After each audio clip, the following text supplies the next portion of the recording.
اعوذ باللہ بوجہ الکریم وسلطان القدیم من الشیطان الرجیم بسم اللہ رب اشرح لی صدری ویسر لی امری واحلل عقدۃ من لسانی یفقہوا قولی۔ جمع شدہ زکوٰۃ کے خرچ کرنے میں تاخیر کا جواب۔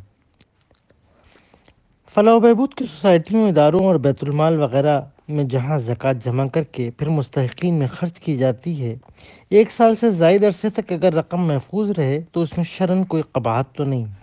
اس کی بابت بعض لوگوں نے جو سوال کرتے ہیں تو عرض یہ ہے کہ اس میں کوئی شرعی قباحت نہیں آتی، بلکہ زکوٰۃ کی رقم زیادہ بہتر طریقے سے خرچ کرنے کے نقطۂ نظر سے محفوظ رکھنا تو زیادہ پسندیدہ عمل ہے۔ زکوٰۃ ادا کرنے والوں نے تو اپنے وقت میں زکوٰۃ ادا کر دی اور زکوٰۃ کی رقم کسی ادارے یا سوسائٹی کے سپرد کر دی، جو کہ اب وکیل بن گیا ہے۔ اب یہ تقسیم کرنے والوں کی ذمہ داری ہے کہ وہ اسے مناسب طریقے سے ضرورت مندوں پر خرچ کرے۔ اگر اس ادارے کے نزدیک تاخیر کے لیے معقول عذر ہے تو اس میں تاخیر کو ناجائز نہیں کہا جا سکتا۔ اس طرح اس کی تاخیر کا کوئی اثر زکوٰۃ دینے والے پر بھی نہیں پڑے گا، کیونکہ اس نے تو بروقت زکوٰۃ ادا کر کے بری الذمہ ہو چکا ہے۔ اب تقسیم کنندگان ہی اس کے ذمہ دار ہیں۔ اگر تاخیر کی وجہ ان کی کوتاہی اور سستی ہے تو وہ مجرم ہوں گے، اور اگر اس کی وجہ زکوٰۃ کی رقم کا بہتر مصرف تلاش کرنا ہے تو یہ پسندیدہ ہے۔ یہ بالکل ایسے ہی ہے جیسے ایک شخص کسی مستحق کو زکوٰۃ کی رقم دیتا ہے تو زکوٰۃ وصول کرنے والا اس بات کا پابند نہیں کہ وہ اسے 1 سال کے اندر اندر ضرور خرچ کرے۔ وہ اپنی ضرورت اور مصالح کے تحت جب چاہے اسے خرچ کرے۔ زکوٰۃ دینے والے کا اس معاملے سے کوئی تعلق نہیں ہے۔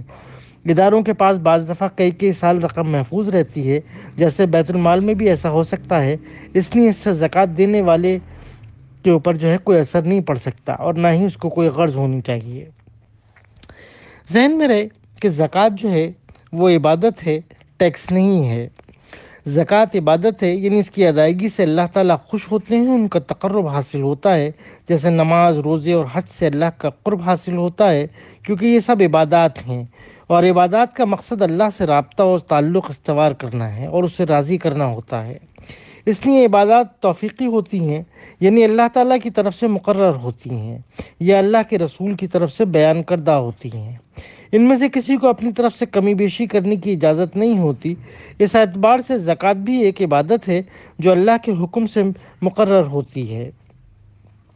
البتہ اس کا نصاب اور شرح اور دیگر تفصیلات نبی کریم صلی اللہ علیہ وسلم نے بیان فرمائی ہیں، اس لیے اس کا نصاب بھی ہمیشہ وہی ہے جو احادیث میں بیان ہوا ہے۔ اس کی ادائیگی کی شرح بھی وہی رہے گی جو نبی کریم صلی اللہ علیہ وسلم نے مقرر فرمائی ہے۔ حالات و ظروف کے حوالے سے یا زمان و مکان کے تغیر کی بنیاد پر نصاب میں تبدیلی کی گنجائش ہے، نہ شرح زکوٰۃ میں رد و بدل کا جواز۔ ٹیکس زکوٰۃ سے مختلف اور اس کے علاوہ ہے۔ زکوٰۃ ایک الگ چیز ہے، وہ اللہ کا حکم اور اس کی عبادت ہے اور اس کے مصارف بھی متعین ہیں، جبکہ ٹیکس آج کل کی حکومتوں کی ایجاد ہے اور وہ اپنے حالات کے مطابق اس میں کمی بیشی کرتی رہتی ہیں۔ حکومت زکوٰۃ کے علاوہ ٹیکس لگا سکتی ہے یا نہیں؟ بعض علماء حکومت کو ٹیکس لگانے کا حق نہیں دیتے، تاہم اکثر علماء اس کے جواز کے قائل ہیں اور یہی موقف درست اور صحیح ہے۔ اس کی وجہ یہ ہے کہ آج کل حکومتوں کے اخراجات کا دائرہ اتنا وسیع ہے کہ ٹیکس کے بغیر وہ پورے نہیں ہو سکتے۔ دوسری وجہ یہ ہے کہ زکوٰۃ متعین مصارف پر ہی خرچ ہو سکتی ہے، اس کا دیگر مداد پر خرچ کرنا جائز نہیں۔ تیسری وجہ یہ ہے کہ زکوٰۃ لینے کی مجاز وہی حکومت ہے جو اسلامی ہو، یعنی وہ اپنی حدود میں اسلام کو نافذ کرنے والی ہو، وہاں اسلامی حدود و تعزیرات نافذ ہوں، اس کا نظام تعلیم اسلامی ہو، نظام صلاۃ وہ نافذ ہو، اس کے تحت امر بالمعروف اور نہی عن المنکر کا اہتمام ہو، اور اس کا نظام معاشیات وہ سود سے پاک ہو، وغیرہ وغیرہ۔